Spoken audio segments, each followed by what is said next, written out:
Subscribe now and press the bell. सभी पंडाल में विराजमान सभी लोगों से मैं निवेदन करूंगा कि अभिनंदन समारोह में विधायक साहब का तालियां बजाकर अभिनंदन करें। इतना ही बताना चाह रहा हूँ कि किसी किसी आदमी का पग फेरा होता है। रामनिवास जी उदयपुर वाटी का विकास इतने सालों से रुका हुआ था, पहले ही कुछ बन जाते तो पहले भी हो जाता ये। और ये आज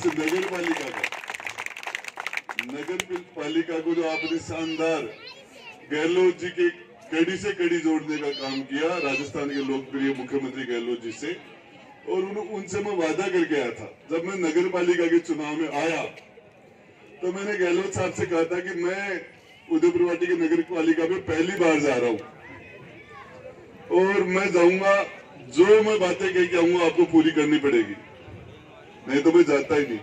तो उन्होंने कहा तो जो मर्जी है सारे हाँ कर लेना और उसकी लिस्ट लाके मुझे दे देना, तो जो काम बताएगा वो सारे कर दूंगा। तो मैं आपको बताऊं कि हमारे राजस्थान के मुख्यमंत्री अशोक गहलोत इतने शानदार शख्सियत है, हिंदुस्तान में उनका मुकाबला कोई नेता कर ही नहीं सकता। हिंदुस्तान में सबसे पहले उन्होंने गरीब आदमी की जितनी चिंता आप हमको सोच सकते हैं।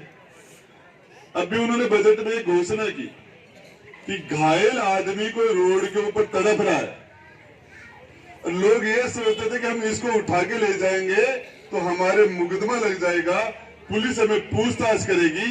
तो उन्होंने एक नियम बना दिया बजट के अंदर कि कोई भी घायल रोड पर गिर गया एक्सीडेंट में, उसको कोई हॉस्पिटल तक पहुंचाएगा तो उसको 5,000 रुपए की इनाम दी जाएगी। अभी आज रामनिवास जी कह रहे हैं कि मैं 2 घायलों को ले जाके हॉस्पिटल लेके आऊं, मैंने कहा आपको 10,000 रुपए मिलने चाहिए बजट के हिसाब से। ये चिंता सिर्फ अशोक जी गहलोत कर सकते हैं। आप सोच नहीं सकते, कोई आदमी बीमार आदमी हो जाता तो बीमार होने से पहले डॉक्टर साहब यहाँ विराजमान है भगवान सिंह जी, घर वालों को चिंता हो जाती थी कि हम इसका इलाज कैसे कराएंगे, दवाई के पैसे कहां से आएंगे, जांच के पैसे कहां से आएंगे, और उसकी चिंता सबसे पहले अशोक जी गहलोत देगी कि कोई भी बीमार, कोई भी उसकी जितने भी जांच, बड़े से बड़े इलाज, चाहे 5 लाख रुपए लगे चाहे 10 लाख रुपए लगे, उसका इलाज फ्री। ये कोई सोच सकता है? हिंदुस्तान में उनके बाद दूसरे राज्य भी करने लगे, गुजरात में उसके बाद किया। हमारे मुख्यमंत्री जी बोलते नहीं करते हैं, और नरेंद्र मोदी बोलते हैं करते नहीं है। ये दोनों के अंदर फर्क है। और सभी बातें आपको बता दी, समय आता जाता रहता है और इसके लिए आदमी को जब कुछ मौका मिले तो उसको काम कराना चाहिए।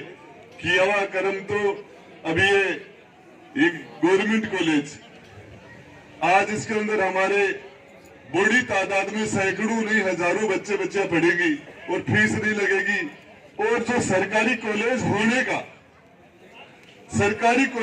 का अपना अलग अंदाज, अलग रुतबा है।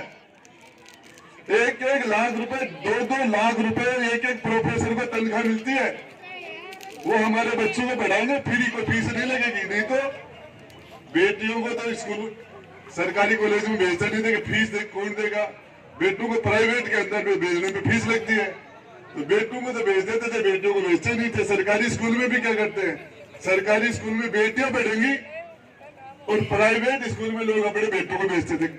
मुख्यमंत्री जी ने कह दिया कि इंग्लिश मीडियम के स्कूलों में सरकारी कर दूंगा, अब बेटियों को भी उनसे अच्छी शिक्षा मिलेगी। ये चिंता राजस्थान के मुख्यमंत्री गहलोत जी कर सकते हैं, आप सोच नहीं सकते। इस कोई भेदभाव नहीं, कोई पक्षपात नहीं। और मैं बता रहा हूं कि हम मुख्यमंत्री जी के कर्मों की वजह से मुख्यमंत्री जी के साथ है।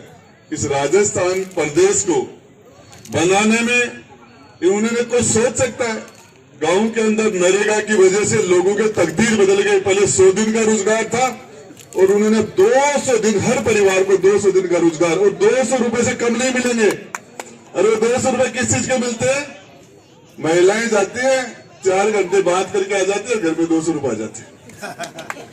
गीत गाओ, चाहे भजन गाओ, चाहे कुछ भी नहीं गाओ, शाम को आराम से 2-4 घंटे में 200 रुपए पक्के, और 200 दिन तक हर परिवार के लिए। ये काम राजस्थान के मुख्यमंत्री जी कर सकते हैं। तो मैं आपको बताऊं, इसके लिए हमारे लोकप्रिय मुख्यमंत्री जी का आप कोई, अभी मैं डॉक्टर साहब से पूछ रहा था ट्रोमा सेंटर के अंदर क्या होगा, तो बता रहे थे कि कम से कम 2.5-3 करोड़ रुपए की बिल्डिंग बनेगी अलग से, और उसके अंदर अलग डॉक्टर होंगे, अलग सारा स्टाफ होगा। और ये कॉलेज के अंदर आपके नगर पालिका के अंदर चाहे सीवरेज का पैसा है, चाहे ट्रोमा सेंटर का पैसा है, चाहे कॉलेज का मामला हो, चाहे रिको हो, हमारे नौजवानों को रोजगार मिलने की, इसके लिए भी मुख्यमंत्री जी ने चिंता की। तो मैं ज्यादा लंबा नहीं बोलते हुए मैं तो आपको ये मेरी बात खत्म कर रहा हूं कि ये काम, और शायद इस उदयपुर वाटी में तो रामनिवास जी आपका ये पग फेरा हुआ है। ये नगर पालिका में ईमानदारी की बात है, चेयरमैन आप नहीं बनाते तो शायद ये काम इतने काम नहीं हो पाते, इनमें ब्रेक ही लगता। मैं तो ईमानदारी से कह रहा हूँ, ये इस बोर्ड का ये बैठे नहीं, इनको आपने जिताया, भागिर जी को जिताया, दौलत जी को बिजनौर जिताया, मारवाल साहब को जिताया, और बीएल तो 3 वोटों से हार। कोई खास बात ये भी जीती है, हमारे सबसे ज्यादा वोटों से बल जी को जिताया, पिंटू को, गोविंद को। इनके जीतने से कभी किसी नगर पालिका के बोर्ड बनने से इतने काम हुए राजस्थान में, शायद ये भी इतिहास ही होगा। तो ये आप सारे लोग जो शानदार स्वागत किया, आदर सत्कार किया, इसके लिए मैं दिल की गहराई से आपका शुक्रिया अदा करता हूँ। धन्यवाद। Ram Ram sir. Sewerage line होगी, 156 करोड़ रुपए पानी के लिए आएंगे, जो तो अभी 12 महीने में खर्च होने हैं। इसके अलावा हिमालय का जो मीठा पानी है, उसके लिए काफी लोग कई दिनों से तरस रहे थे, वो हिमालय का मीठा पानी भी आएगा। यहाँ खेल स्टेडियम भी बनेगा, ऐसी और भी बहुत सी चीजें। यहाँ ट्रोमा सेंटर भी बनेगा। अब तक कोई भी एक्सीडेंट हो जाता था, किसी की टांग टूट जाती थी, अपने को सीख कर रेफर करते थे। अब सीख कर रेफर करने की आवश्यकता नहीं है, अब उदयपुर वाटी के हॉस्पिटल में इलाज हो जाएगा। तो ऐसे बहुत से काम विधायक महोदय ने किए हैं, और ये काम सीवरेज लाइन भी होगी, ट्रीटमेंट भी हो गया, और 10 किलोमीटर तो इतना खूब पैसा दिया उदयपुर वाटी में। अपने जिले में तो किसी विधायक को मिला ही नहीं, सिर्फ उदयपुर वाटी में ही दिया है।